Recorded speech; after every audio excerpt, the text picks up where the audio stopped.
Anyway, moving on to a story we talked about last night, which was Brazil trying to tell you what you can and cannot read, on Twitter, which is, of course, now called X. The intervention of not only by the government in Brazil, but by the judiciary as well to restrict Twitter accounts so people in Brazil cannot read this content. Now, we weren't able to reveal to you last night who was supposedly going to be banned from posting on Twitter. And of course, Twitter is now challenging this edict. We can now tell you that it is sitting politicians and journalists that the government in Brazil has been trying to censor. Elon Musk, very much to his credit, is standing up against this. Here is him explaining what was asked of them and why he's not going to take it lying down.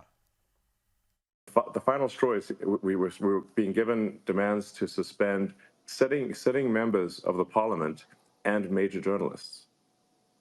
And moreover, we could not tell them that this was at the behest of Alexander Morales. We had to pretend that it was due to our rules of service.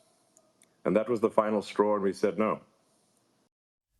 Now, this is obviously the first step to dictatorship. Once you start telling the media and social media what they can and cannot publish, you are directing people to think a certain way. Elon Musk has now said they're not going to adhere by these court directives and they are going to do what they want and face the consequences later, and good on him. But we shouldn't think that this couldn't happen anywhere else. Now, sure, Brazil might be acting like a tin pot, despot little country at the moment, but as we talked about last night, we've talked about many times before, we have our own misinformation, disinformation bill coming up here. We have our e-safety commissioner that we know is trying to restrict the content that people can read online, has already gone to Twitter and asked for posts to be taken down because they're supposedly offensive to the transgender community. On and on it goes. This might be a more extreme example, but it's the other side of the same coin, essentially. And it's the same arguments being made in Brazil as being made here, isn't it, Liz? That there's misinformation, disinformation. To protect democracy, they've got to clamp down on social media. So it's all the same arguments that are being made right around the Western world.